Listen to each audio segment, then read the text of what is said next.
For joining us today. We're going to take a really quick look at the one-line CMA report option that just became available in the FlexMLS Flex database.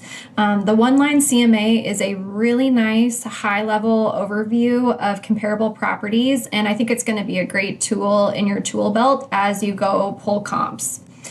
So you're going to want to be at the quick search option in Flex.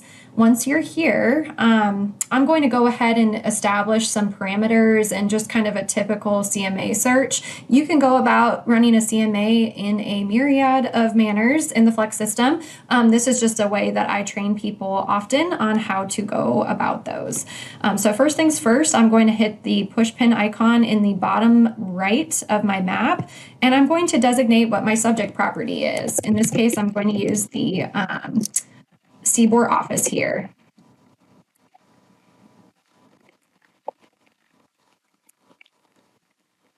And then once I've established my subject address in those fields, I will hit locate.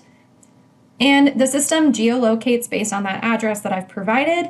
I want to go ahead and build my CMA around the subject property. Again, you don't have to start your CMA searching in this manner. This is just kind of a nice path forward for people to build those comparables based on a radius around their subject.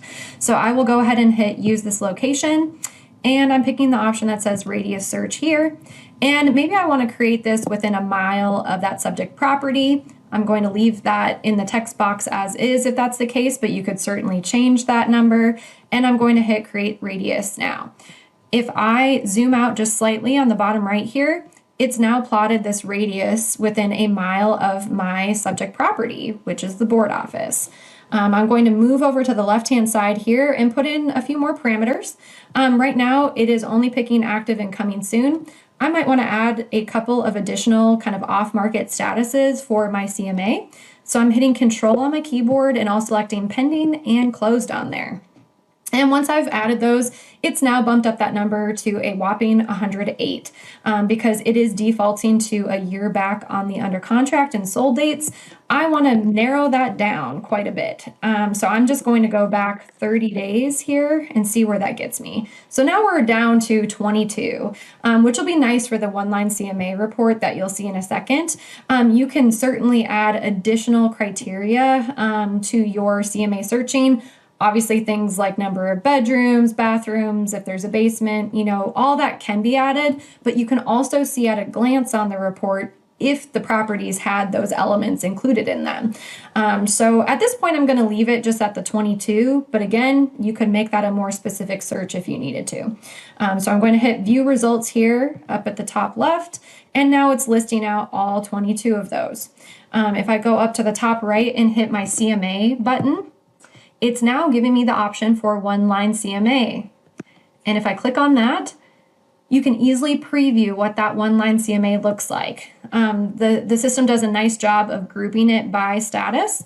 So I've picked active, pending, and closed. There were no coming soon properties that were results of that search, so that is not included. And the nice thing about closed properties specifically is it releases these two column headers. So sold price and then sold price per square foot is also included on that particular grouping of closed properties.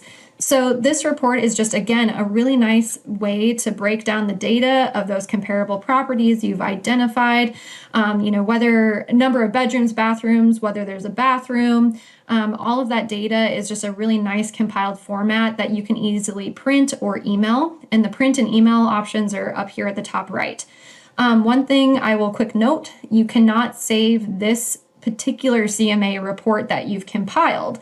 So if you want to do something with it, you need to either email it out or print it at that time. Otherwise, if you want to go pull one-line CMAs and maybe you want to replicate what you've already done, you would actually need to go back to edit your search and save this search criteria here. That would allow you to pull that same exact one-line CMA over and over and over again. Now, that may not be something that you need to do if it's just kind of a one-off situation and you just go in on the fly and create those searches as they come about.